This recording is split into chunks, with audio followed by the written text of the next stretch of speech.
Fala pessoal, bom dia. Hoje é dia 20 de janeiro, quarta-feira. A gente está iniciando mais um XP Connection. Como sempre, a gente vai fazer uma apresentação de alguns temas interessantes, macro, aqui com o Gustavo. E depois a gente fala um pouquinho de mercado como um todo, tira as dúvidas sobre os diferentes papéis, tá? Mas antes de qualquer coisa, bom dia, Gustavo. Bom dia, Kim. Bom dia a todos. Apesar de a gente trouxe essa apresentação hoje para falar um pouco das reservas, essa discussão tá bem quente, né? Bastante dividida. Algumas pessoas acreditando bastante que realmente devem utilizar, outras defendendo que é uma opção muito ruim. A gente vai trazer um pouco uma apresentação, explicar um pouquinho mais para vocês o que aconteceria. Mais para frente vai explicar. A gente queria só pedir aquele ok no chat para ver se está tudo certo. Acho que o pessoal já está falando aqui. E, por favor, mandem as perguntas, a gente vai respondendo ao longo do programa. Quanto antes vocês mandarem, mais chances a gente tem de responder, porque no final sempre concentra bastante pergunta, fica mais difícil, então mandem logo que a gente vai coletando as perguntas, mesmo durante a apresentação, a gente vai olhando aqui. E se tiverem alguma pergunta da apresentação também, a gente pode voltar nela, sempre tentando ajudar vocês ao máximo. Boa. Antes da gente passar para a apresentação, acho que é legal a gente comentar um pouco desse cenário que a gente está passando aqui, influenciando a nossa bolsa, principalmente aquela preocupação com China ainda. A gente viu ali minério para baixo, mineradoras para baixo, petróleo também cedendo aí depois desses dias. Então, uma versão a risco hoje batendo ali em Petro, caindo 4, Vale caindo quase 4, siderúrgicas caindo. Realmente o cenário externo tem feito muito efeito aqui no Brasil, já que a parte interna está um pouco parada, né? Principalmente o político, enfim, o econômico continua caindo, mas o político ali por conta do recesso, sem tantas informações. Acho que é um pouco disso. A gente está vendo também na parte bancos caindo forte, e a gente até depois pode tirar algumas dúvidas, assim como a parte de papel celulose, né, que tende a se beneficiar melhor com o dólar no patamar mais alto, mas a China realmente está afetando ali as empresas. Isso. Bom, comentar também hoje a caso do Tombini, né? A gente vai ter que comentar com todos. Depois da apresentação a gente comenta ali toda essa questão do Banco Central, essa comunicação toda desajeitada do Tombini, trazendo bastante revolta ali, pode-se dizer, né, no mercado ali, enfim, no mínimo confusão para a decisão do Copom de hoje. Mas isso aí a gente fala daqui a pouquinho, vamos direto para a apresentação sobre as nossas reservas cambiais. Antes de botar na tela, só deixar claro, a nossa mensagem hoje vai ser basicamente que o que tem sido discutido para utilizar as reservas, a gente acredita que o ponto contrário, né, o contraponto, se você utilizar, você tem o benefício, mas também tem o que vem de contrário, né, como que chama aqui, desculpa, o malefício, não sei. Esse seria maior, então você talvez traria um efeito negativo maior do que o efeito positivo de utilizar as reservas. A gente vai tentar mostrar um pouco isso mais detalhadamente na apresentação, mas basicamente essa é a nossa ideia. Você pode realmente ter alguns benefícios se você utilizar a reserva para um curto para agora, que nem está sendo discutido, mas no longo prazo isso traria um efeito negativo bem maior e que prejudicaria bem mais a economia do país. Agora sim, começar a apresentação na tela, por favor. A gente vai começar então, tudo certo? A gente tem aqui o gráfico das reservas internacionais, desde 98 até 2015. A gente vê que estabilizou basicamente. A gente tem atualmente um patamar de 370 bilhões de dólares de reservas, algo que está bem estável desde 2011. Lembrando sempre que cerca de 110, 113 bilhões são de swaps. E, bom, as reservas internacionais, para começo de conversa, são aqueles ativos do Banco Central mantidos em moedas estrangeiras, quase a maioria em dólar, tem uma bela porcentagem em euro, que são utilizados no cumprimento de compromissos financeiros, como emissão de moeda, e basicamente são ativos do Banco Central. E o que a gente quer mostrar é que o que significa ter um patamar de reservas como esse aqui. A gente tem 370 bi de reservas, é o sexta maior reserva comparada com outros países, em porcentagem de débito, a comparação. porcentagem de débito de curto prazo. Então a gente tem uma reserva considerada alta, a gente tem a sexta maior do mundo, mas o ideal, quando você pensa em quanto você tem que manter de reservas, é você manter um equivalente a cerca de 6 meses de importação.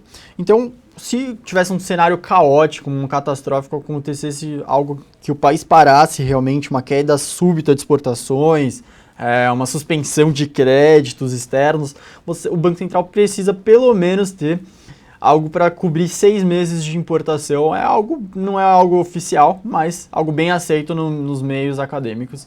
Você tenha 6 meses de importação. Então, contando que a gente tem 370 bilhões de reserva, mas cerca de 110 são swap, 113, algo por torno disso, então, na verdade, a gente teria cerca de 260 bilhões de reservas para pensar em realmente utilizar. Aí, contando essa parte dos 6 meses que a gente tem que segurar para problemas, né, com importação, na verdade, a gente poderia utilizar 110, porque 6 meses de importação, contando o que a gente fechou no ano passado, dariam 150 bilhões de dólares. Então, tirando 150 dos 260, a gente vai para 110 bilhões, ou 30% das reservas seriam possíveis utilizar para diversos pontos que a gente vai explicar. O que significa ter, primeiro, grandes reservas? Grandes reservas significam que o país consegue suportar a turbulência econômica. Em 2008, a gente teve um caso que a gente utilizou as reservas na crise de 2008. Faltou linha de crédito para as exportadoras, para as empresas, e o Banco Central ele fez esse papel de banqueiro, ele usou uma parte das reservas justamente para fazer esse papel que estava faltando no mercado. Então é importante ter isso para trazer uma segurança, mostrar que o país, em uma eventual crise bem mais forte, ele vai ter como suportar. Um nível baixo de reservas, então, ele aumentaria o risco de calote. Numa situação adversa, o país não conseguiria lidar com isso e facilmente não conseguiria honrar suas dívidas. Então, o que a gente vai mostrar, o que a gente quer postar é que se você utilizar as suas reservas, basicamente na situação atual, isso pensando hoje, 2016, com o país não conseguindo atingir um superávit primário ideal, tendo problemas para conter a inflação, com todas as dificuldades que vocês sabem que a gente está tendo na economia de hoje. Se a gente utilizar a reserva hoje, a gente vai provocar uma pressão maior ainda no rating, levando a novos rebaixamentos, desvalorizando ainda mais o câmbio e provocando uma maior aversão ao risco. Então, com tudo isso, você aumenta a incerteza em torno da economia brasileira e, mais uma vez, aumenta o risco de calote, prejudica bastante a economia como um todo. Então, com toda a situação instável que a gente está tendo hoje, utilizar as reservas traria um efeito negativo muito grande por conta disso. A gente com certeza seria rebaixado novamente. A gente tem aqui embaixo o quadrinho da S&P, da Moody's e da Fitch. Ano passado a gente tinha um CDS, que é aquela aproximação que mostra o risco do país, estava em 206, hoje a gente já está quase batendo 500 pontos no CDS de hoje. A gente já foi rebaixado pela S&P e pela Fitch, e a gente falta ainda ser rebaixado pela Moody's, que é algo que deve ocorrer ainda nesse ano. Certamente, se a gente utilizar essa reserva, a gente seria rebaixado pelas 3 agências mais ainda.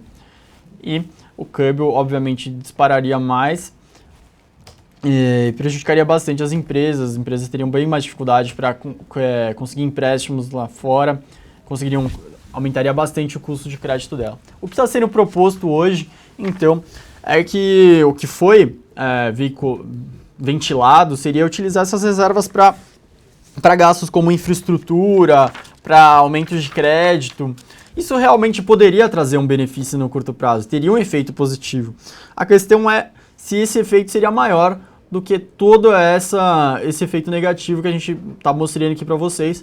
E a gente acredita, em boa parte dos economistas, que não. Que esse efeito negativo superaria, e com certeza, o efeito positivo de curto prazo, que é o que está sendo proposto. Eles querem gastar, então, para aumentar as despesas do governo com gastos correntes. Então, você trocaria um ativo bem valioso, que são as reservas, por um gasto temporário e provavelmente sem retorno.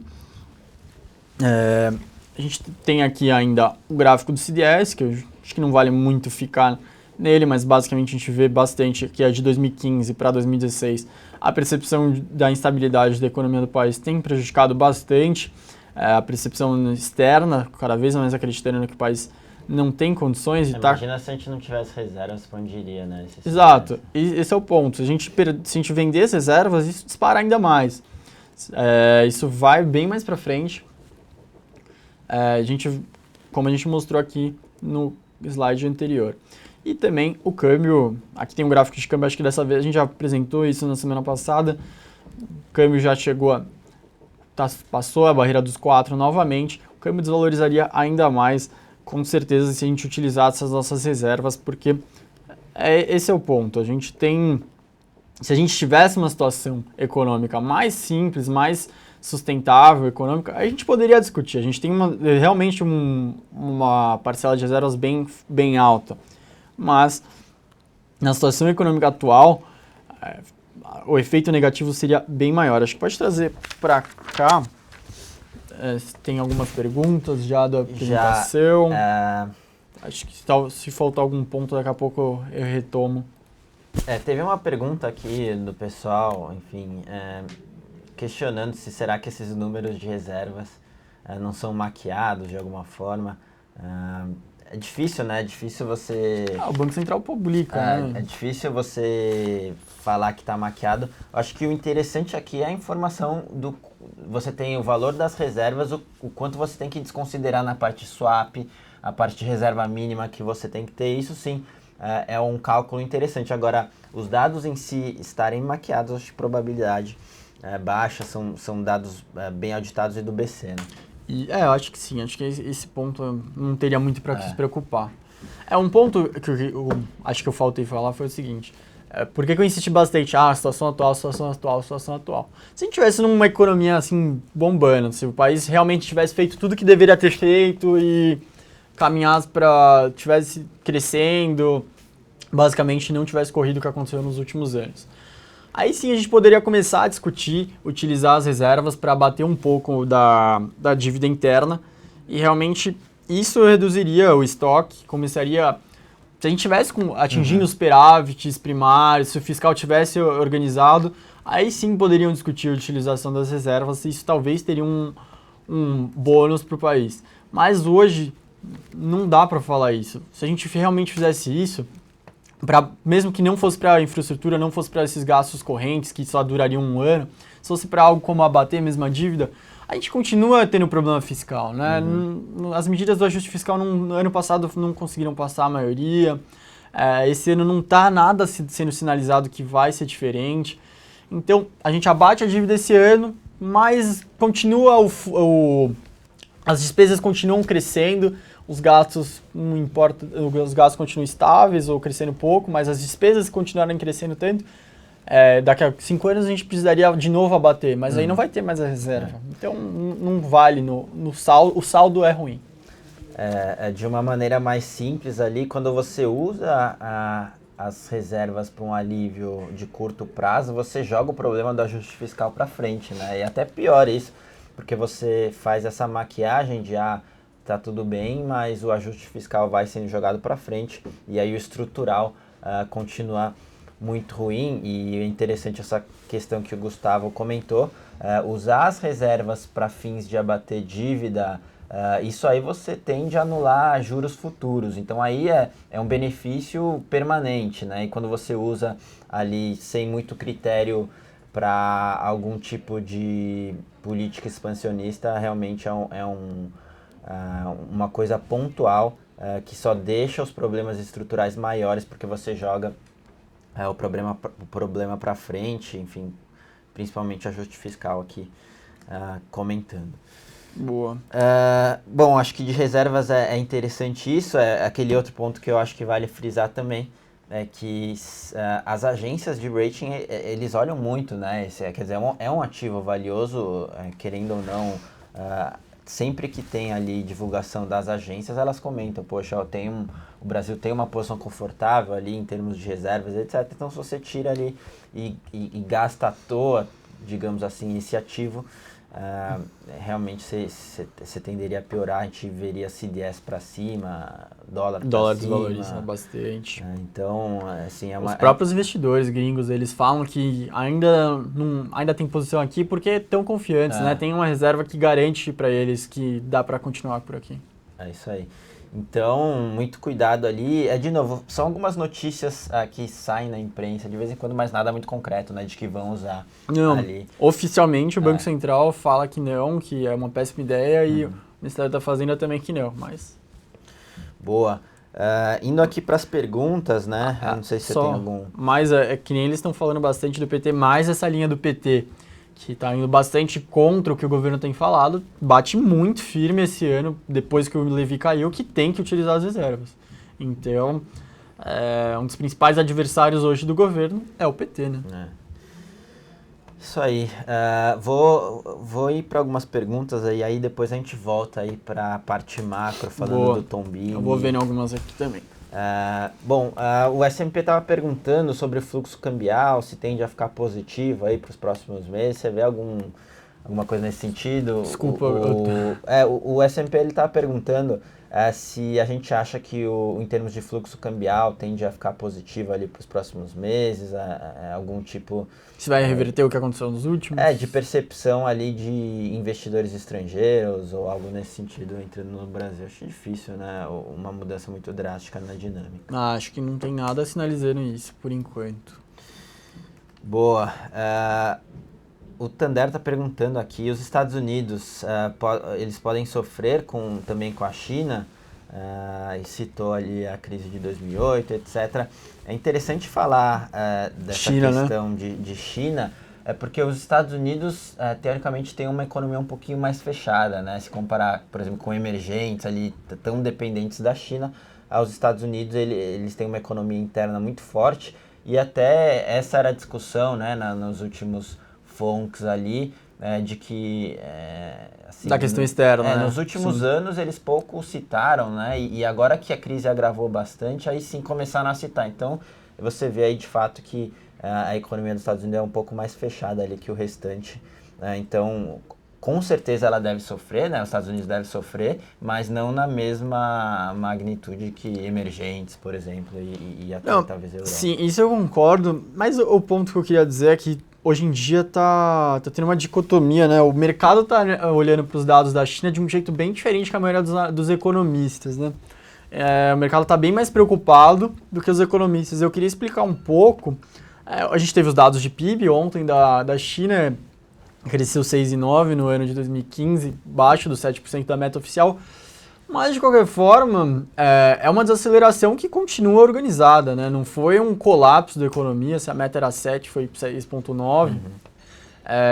E a gente abrindo os dados, está indo realmente no rumo que eles gostariam, que eles colocam como ideal. Está indo para uma economia que baseada muito na parte da demanda por investimento, indo para o consumo. Está acontecendo isso, os dados do PIB mostraram isso. E na parte da oferta de serviços está aumentando bastante, já, se não me engano, superando a indústria. Então, tudo que eles planejam para a economia da China, fazendo essa transição, está ocorrendo. E está ocorrendo de uma maneira realmente, uma desaceleração, mas está de uma forma moderada. Não está acontecendo aquele hard landing que todo mundo falava. Acho que os mercados, talvez, de novo, assim como agosto, eles exageram muito na percepção. O mercado precisa treinar também, né? Precisa de algum assunto, mas... tá um exagero, acho que maior do que realmente está acontecendo. Os dados do PIB ontem não mostraram realmente esse colapso da economia. Foi 6,9 contra 7 de mediana, né? Então, e bem acima das piores projeções. Acho que o mais interessante é isso, é que realmente está ocorrendo o que eles desejavam. Está saindo de uma economia muito dependente de investimento para uma economia indo para o consumo. Está fazendo a transição, está ocorrendo. Então, e não está ocorrendo de forma drástica. A gente comenta que o mercado ele lê os dados como ele quer, né? Então, realmente, quando saiu o PIB e as vendas no varejo ali, saiu todo mundo comprando, vai ter estímulo, etc. Assim, é uma motivação um pouco sem tanto fundamento. O pessoal está perguntando aqui de Petro, né? O fato da Petro colocar boas empresas como Braskem, BR Distribuidora na parte de desinvestimento se não seria mais risco para os investidores e motivo de desvalorização do papel. Sim, né? Porque se a gente pensar, o desinvestimento é consequência da má situação, né? Uma fase que a Petro enfrenta. Então, você desinvestir ali de uma BR distribuidora, enfim, Braskem, você tende a ter menos fluxo de caixa no futuro. Então, é simples assim. Não só nessa parte de desinvestimento dessas participações, mas ele no próprio plano de investimentos que eles divulgaram, cortando ali investimentos para os próximos anos, quer dizer, menos investimento, você está sinalizando menos produção e geração de caixa futura. Então, realmente, é um momento delicado ali, e sim, isso aí pode trazer mais incerteza para os investidores. Agora, vale lembrar também, por exemplo, BR Distribuidora, com todas as questões de investigação na BR Distribuidora, etc., isso aí pode dar uma penalização no valuation, né? Enfim, a Petro pode vender um ativo relativamente bom a um preço barato. Isso também preocupa ainda mais a empresa, mas sim, essa é uma sinalização muito ruim para a Petrobras ou qualquer empresa, né, que precisa desinvestir de uma forma rápida ali para recompor caixa. Você começa a chamar atenção ali para o lado negativo. Boa. O Helder está perguntando se o setor de logística poderia se beneficiar com as exportações.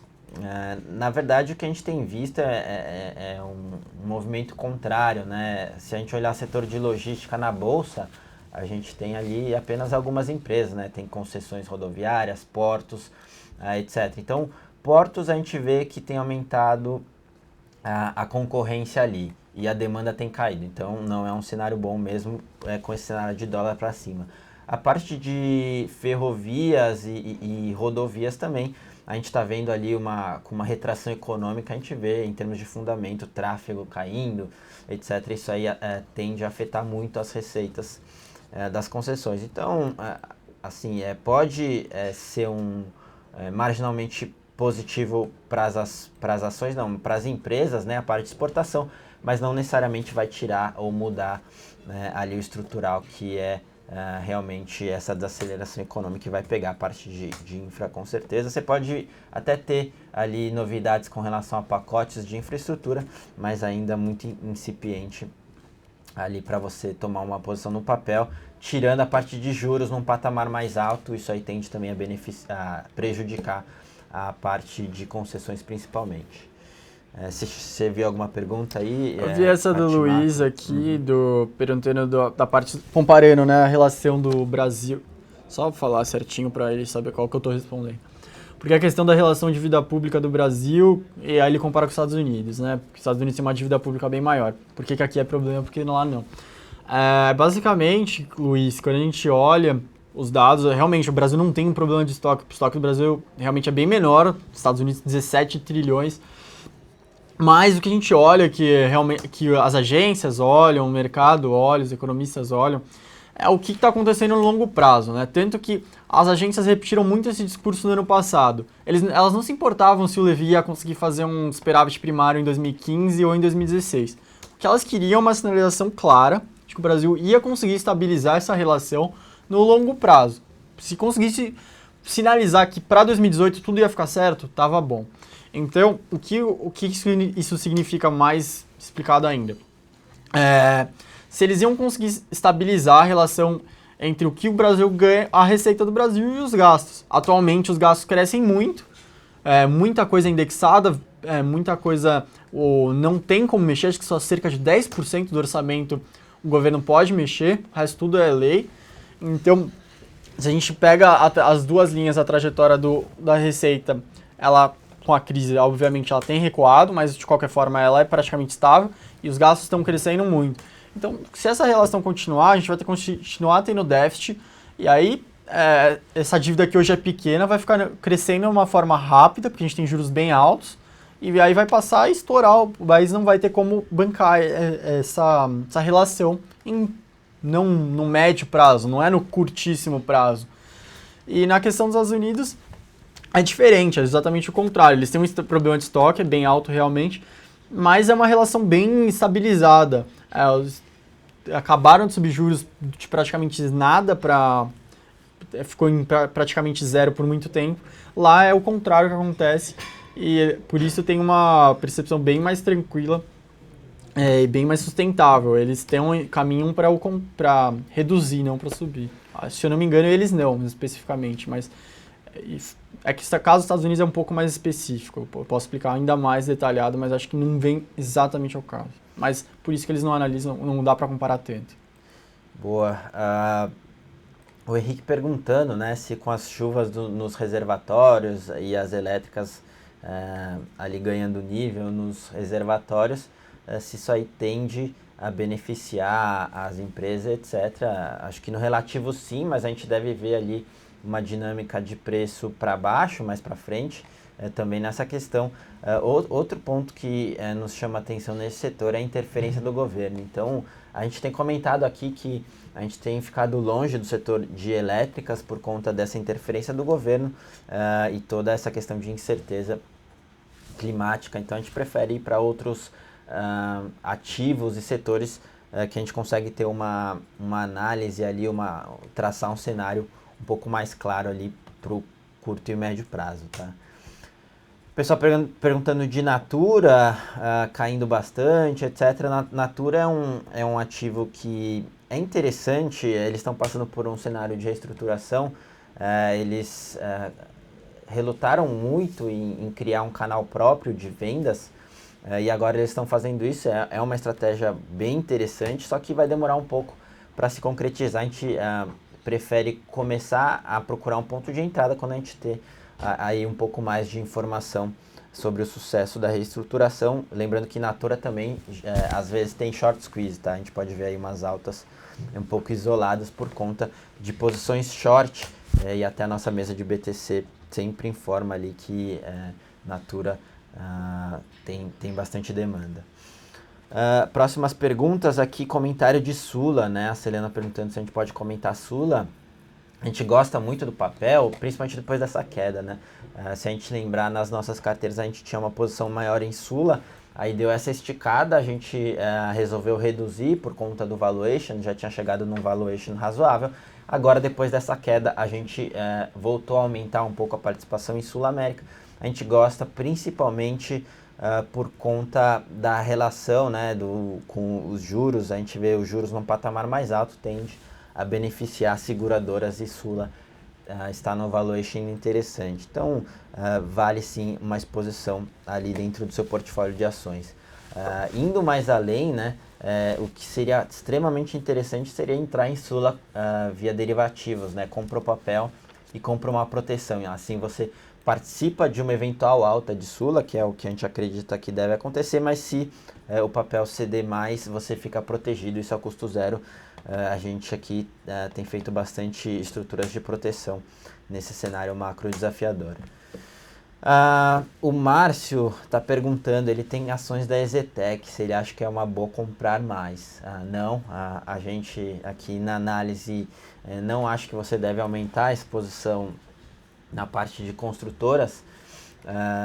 A gente está vendo de novo estoques ali aumentando, o lançamento diminuindo, então o ciclo ali está bem desfavorável para a parte de construtoras. A EZTEC é uma boa empresa, mas o macro não está favorável, então a gente prefere ali de novo entrar numa parte do ciclo mais favorável para começar a olhar construtoras, e não é o momento pegar a faca caindo, algo nesse sentido. Então, se você quer aumentar a exposição à bolsa, que seja via outro setor, assim, ao mesmo tempo você consegue diversificar o seu portfólio. O Brasil Vendido está perguntando aqui, eu vou passar essa para o Gustavo, ele comentando sobre a transparência da China, né? Você falando que, poxa, eles não estão acelerando tão forte, eles estão passando ali de uma economia, na verdade, para uma economia de consumo, mas aí ele está questionando, e o mercado inteiro questiona qual é a real quanto situação, você pode confiar, né? O quanto você pode confiar nos dados da China. Certo, Brasil Vendido. Então, os dados da China realmente existe essa desconfiança, mas quando você olha o resto dos indicadores, ao menos se realmente está maquiado, se tem alguma coisa errada, todos estão, a maioria está errado também. Algo que essa semana, ou na semana anterior, desculpa, surgiu a mesma discussão em torno da Índia. Mas aí faz mais sentido desconfiar um pouco dos dados da Índia se realmente tiver isso. Por quê? Porque você pega todos os dados da economia da Índia e eles recuaram no último trimestre. Só que aí o dado do PIB está avançando. Isso é um descasamento que é mais inconsistente do que os dados da China, embora realmente existam esse problema de transparência. Concordo, acho que é uma coisa que você sempre tem que ter em mente. Mas a questão da Índia, acho que é algo mais escancarado, assim, algo que realmente faz um sentido você falar, caramba, isso não faz nenhum sentido no geral, somando tudo. E só para responder também rápido, a SMP falou de fluxo cambial aqui, se eu concordava, eu concordo, acho que realmente, se ocorrer isso, vai diminuir reserva também. Boa, vou responder 2 perguntas aqui, a gente passa para a questão do Tombini, que certo. Vale a gente comentar hoje. Marcelo está perguntando se NTN vale a oportunidade, ou se tem muito risco ali, títulos atrelados à inflação. Olha, Marcelo, se você tem um perfil mais conservador, o mais indicado é você ir para a parte pós, né, ir para LFT, enfim, títulos atrelados a Selic ou até CDBs ali dentro do FGC. Essa seria a melhor estratégia se você tem um perfil mais conservador, mas... Pera, acho que o vídeo caiu. Só checando com a produção se o vídeo está tudo ok. Voltou? É porque eu vi muita gente falando que caiu e o meu caiu aqui também. Voltou. O pessoal falando que voltou. Se vocês puderem dar um feedback, voltou nada. Pessoal, dê um feedback aí pra gente saber se voltou ou não o vídeo, por favor. Caiu de novo. Voltou sim. Voltou. Tá divergindo bastante. Está repetindo. Eu tô vendo que o vídeo tá repetindo aqui também. Bom, agora voltou, tá tudo acho. ok, Bom, o pessoal falando que tá tudo ok, então, de novo, se você tem um perfil um pouco menos conservador, acho que vale sim você se indexar ali indexar parte dos investimentos na inflação. De novo, olhando em termos de portfólio de renda fixa, ainda acho que é unânime que você tem que ter a maior parte em pós, e aí você pode colocar ali um pouco desse portfólio atrelado à inflação, até para aproveitar esse momento de aceleração dessa inflação agora nesse final do ano passado e começo desse ano.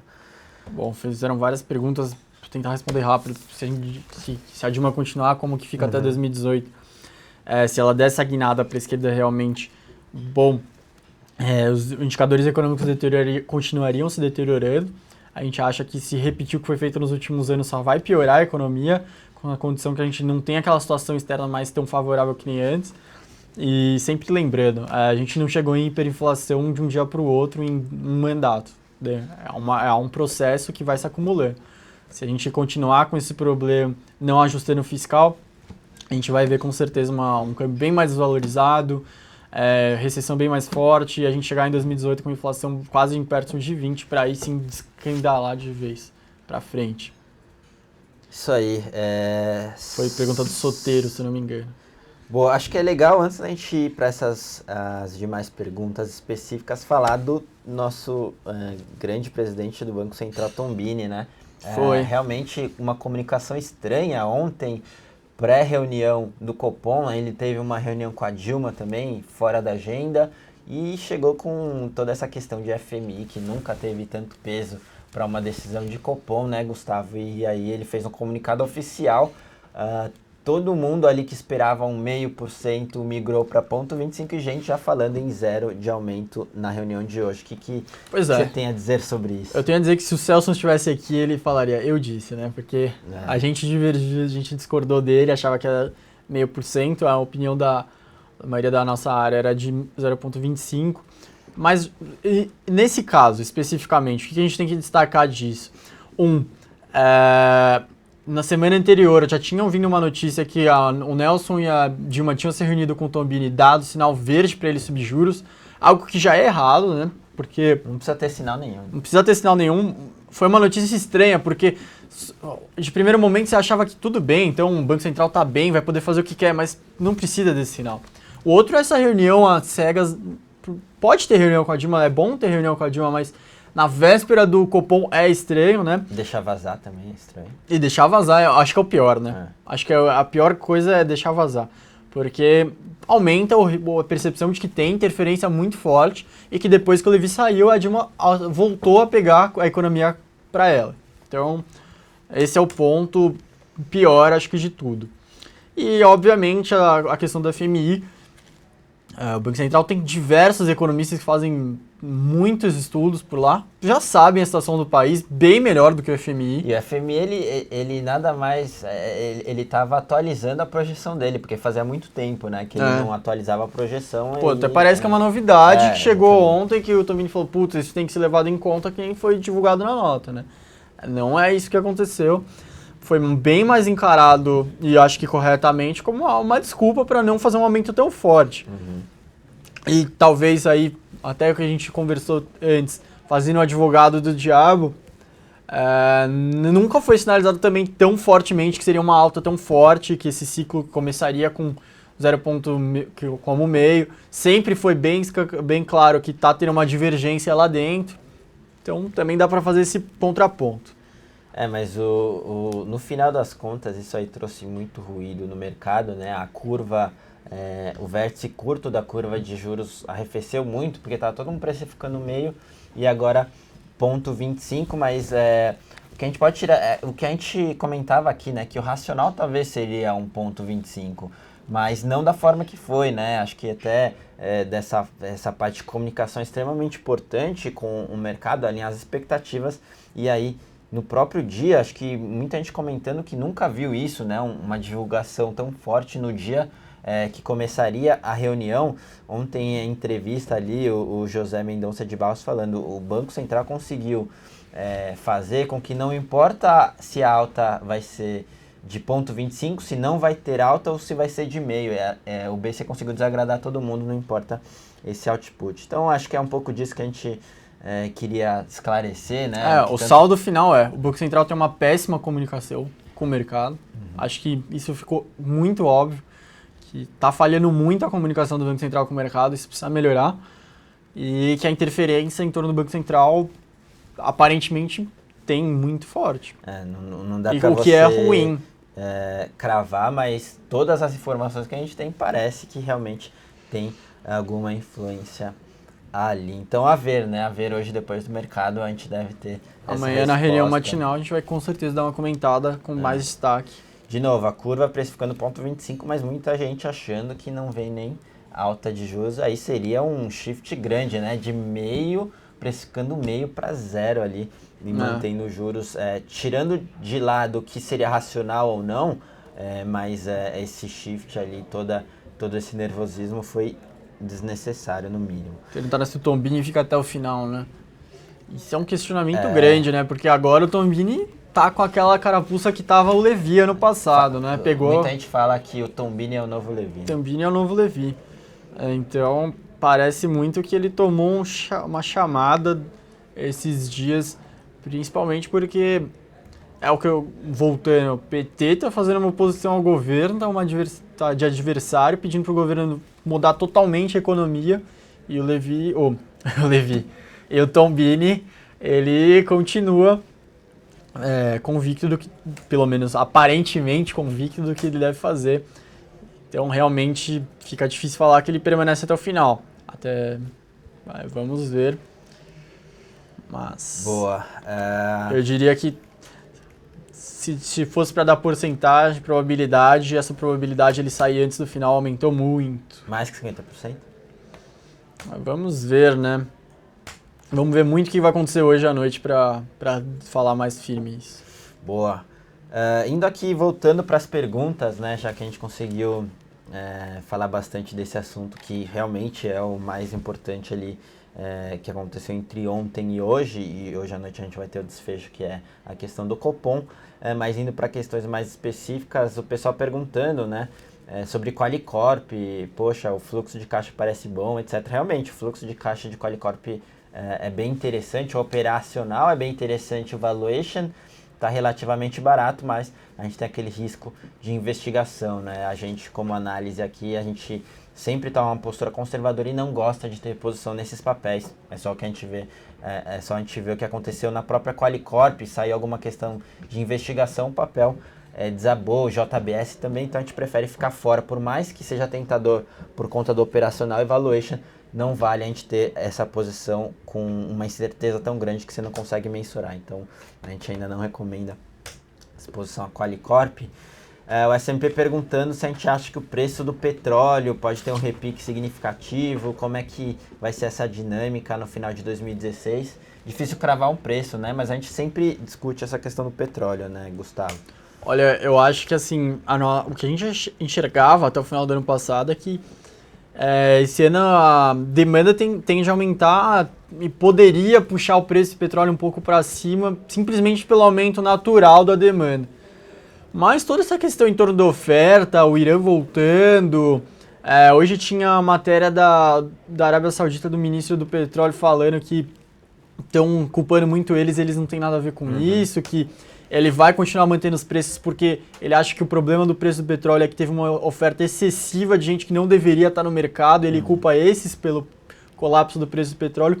Então, a parte da oferta está muito difícil de cravar o que vai acontecer. O que a gente dá para falar é isso, a parte da demanda tende a continuar aumentando, o que geraria um pouco, se não for para subir o preço, mas para manter, né, dar algum piso, que tá difícil falar onde é o piso, né? Bom, assim, uma opinião particular aqui, acho que ainda vai ter muita pressão no preço do petróleo. A gente tem, primeiro ponto, Irã aumentando a produção lá, num primeiro momento em 500 mil barris por dia, e mais 500 depois, quase dobrando ali a oferta atual. Você tem a OPEP falando que não vai tirar o pé do acelerador, e uma China desacelerando ali, então tudo indica que apesar de um crescimento ali estrutural, o preço vai continuar pressionado, até porque o que o pessoal comenta é que os principais componentes lá da OPEP, eles querem fazer o caixa logo, né, e aproveitar essas reservas. Eles são maximizadores de receita, né, não de lucro. Exatamente, porque o custo deles é muito baixo, né, então eles ainda conseguem margem nesse sentido, e olhando mais para frente em termos de mudança de tecnologia, etc. Se a gente já olha esse cenário de mudança de tecnologia e cada vez menos uso do petróleo, quanto mais eles, né, que ficam focados nisso, eles já devem estar olhando algum shift nesse sentido.